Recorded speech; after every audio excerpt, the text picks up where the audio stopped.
ತುರುವೇಕೆರೆಯಲ್ಲಿ ಲಂಚಾವತಾರ, ಬೇಸತ್ತ ವ್ಯಕ್ತಿಯಿಂದ ಜಾಗಟೆ ಪ್ರತಿಭಟನೆ. ತುಮಕೂರಿನಲ್ಲಿ ಜಿಲ್ಲಾಡಳಿತದ ವಿರುದ್ಧ ಸಾರ್ವಜನಿಕರ ಆಕ್ರೋಶ ಹೆಚ್ಚಾಗಿದೆ. ಅಧಿಕಾರಿಗಳು ಜನರ ಮೂಲಭೂತ ಸಮಸ್ಯೆಗಳಿಗೆ ಸ್ಪಂದಿಸದೇ ಇರುವ ಆರೋಪ ದಿನೇ ದಿನೇ ಹೆಚ್ಚಾಗಿ ಕೇಳಿ ಬರುತ್ತಿದ್ದು, ತುರುವೇಕೆರೆಯಲ್ಲಿ ನಡೆದ ಜನಸಂಪರ್ಕ ಸಭೆಯಲ್ಲಿ ಅಧಿಕಾರಿಗಳ ವಿರುದ್ಧ ಭ್ರಷ್ಟಾಚಾರದ ಆರೋಪಗಳು ಕೇಳಿಬಂದವು. ತಾಲೂಕಿನ ಜಡೆಯ ಗ್ರಾಮದ ದೂರುದಾರನೊಬ್ಬ ಜಾಗಟೆ ಬಾರಿಸಿ ತನ್ನ ಸಮಸ್ಯೆ ವ್ಯಕ್ತಪಡಿಸುವ ಮೂಲಕ ಜಿಲ್ಲಾಡಳಿತದ ವಿರುದ್ಧ ಅಸಮಾಧಾನ ವ್ಯಕ್ತಪಡಿಸಿದರು.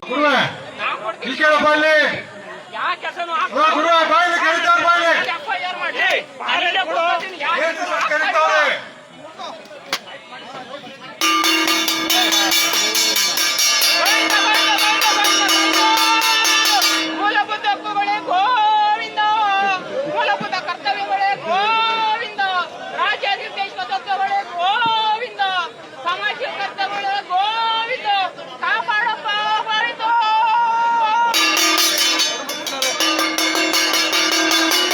ಬರ್ಬೇಕಣಪ್ಪ. ಇವತ್ತ ರಾಜಕೀಯ ರಾಜಕೀಯ ರಾಜಕೀಯ ರಾಜಕೀಯ ಎಲ್ಲದಕ್ಕೂ ರಾಜಕೀಯ. 100% ಜನ ಸಾಯ್ತಾವ್ರೆ. ಅನ್ನ ದನ ಕರ ಎಮ್ಮೆ ಬಿಟ್ಟು ಜನಗಳು ಸಾಯ್ತಾವ್ರೆ. 24 ಗಂಟೆ ಜನ ಕೆಲಸ ಬಿಟ್ಟು ಇಲ್ಲಿ ಬಂದು ಕಲಿತಾವ್ರೆ. ಯಾರು ಕಾಪಾಡ್ಬೇಕು? ಯಾರು ಕಾಲಿಗೆ ಬಿಡ್ಬೇಕು? ನಾವು ಜನ ಸತ್ರ ಏನ್ ಮಾಡ್ಬೇಕು? ಯಾವ ಸತ್ರ ಯಾವ ಪರಿಹಾರ ಸಿಗ್ತಾ ಇಲ್ಲ.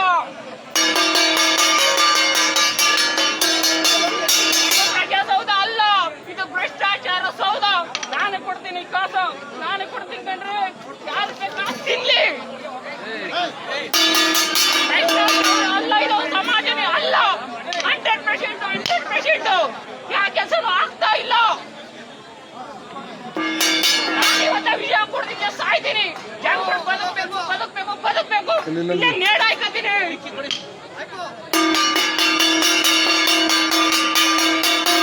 ಪರವಾಗಿಲ್ಲ, ನಾನು ಈಗಲೇ FIR ಮಾಡ್ಲಿ. ಯಾವ ಪೊಲೀಸ್ ಬರ್ಲಿ, SP ಬರ್ಲಿ, DC ಬರ್ಲಿ,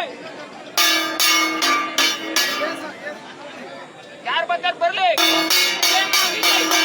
ಕೊಡ್ತೀನಿ, ಯಾರು ಬೇಕಾದ್ರು 100%.